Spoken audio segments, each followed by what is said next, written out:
Have you ever noticed the magical power of the number 5? 5 stars. It sounds like a guarantee of happiness, like a promise of the perfect vacation, as if you're buying a standard of living, not a room. But let's be honest, 5 stars aren't about luxury, it's about marketing. Today I'll say something that many people might not like, especially those who overpay for a pretty sign, because the truth is simple. A 5-star rating doesn't guarantee a great vacation. When we see 5-star ratings, an image immediately comes to mind. A huge lobby, marble, champagne at reception, perfect service. But the reality is often quite different. A 5-star hotel can be tired. A 5-star hotel can have a dirty beach. A 5-star hotel can skimp on food. A 5-star hotel can ignore guests. Why does this happen? Because stars are awarded based on formal criteria: room size, elevator, 24-hour reception, a certain number of services. These are standards, not quality. If a hotel has a spa, a restaurant, a lobby bar, and the required square footage, it can get 5 stars. But nowhere is it written that the service has to be genuine. Nowhere is it written that the food has to be delicious. Nowhere is it written that the staff has to smile at you. And that's where marketing comes in. Stars have become a sales tool. They're an anchor in the tourist's mind. You compare to hotels. 4 stars for $1,200. 5 stars for $1,500. And you think, well, I'll add 300, but at least I'll get a 5-star. More reliable. But often, reality is like that. A 4-star, new, stylish, with good reviews, will be better. And a 5-star, older, renovated in 2008, will simply be larger. The industry's biggest secret is that 5 means completely different things in different countries. In one country, 5 is the premium segment. In another, it's simply an expanded standard. This is especially evident in mass market resorts. Turkey, Egypt, Tunisia. Let's go! Move your body! Feel the beat! Dance like nobody's watching! There are a huge number of 5 hotels there, and there's a huge gap between them. There are genuine luxury hotels, and then there are marketing 5 hotels, which are essentially weak for hotels. Another point that's rarely discussed.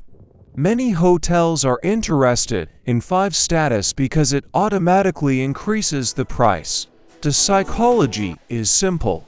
People buy the feeling of status, even if they don't use half the services, even if they don't need a spa, even if they order pasta and salad at a restaurant. They buy the word luxury. And now a little controversial truth. Sometimes 5 is worse than 4 for 3 reasons. First, scale. Big 5-star hotels attract thousands of tourists. Lines, wristbands, nose. Second, skimping on details. When a hotel is huge, the costs are colossal. Where do they skimp? On food, on staff, on room renovations. Third, the illusion of quality.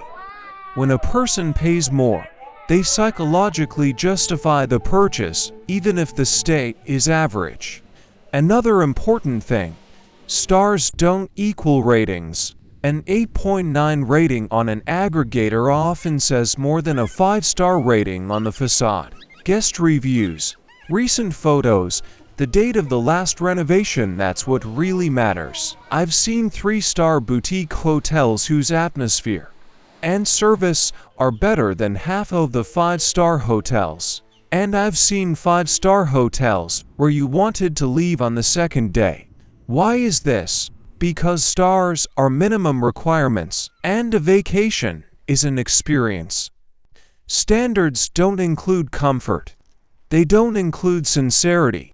They don't include quiet at night. There's no option for delicious fish for dinner. Now, many might say that means 5-star hotels are bad. No, there are excellent 5-star hotels. But it's not the rating itself that makes them so. It's the owner's investment. It's the management. It's the service philosophy. And this is where you need to learn to distinguish marketing from quality. How to avoid getting caught. First, look at the year of renovation. Second, read recent reviews, not those from 2 years ago. Third, look at real photos of guests.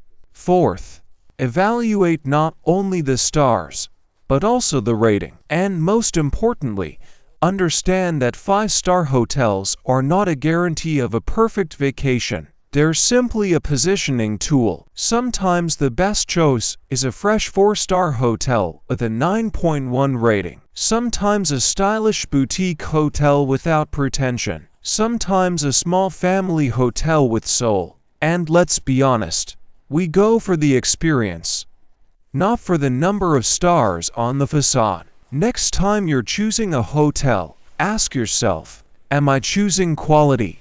Or am I buying a pretty number? If this resonates with you, let me know in the comments. Have you ever been disappointed by a 5-star rating?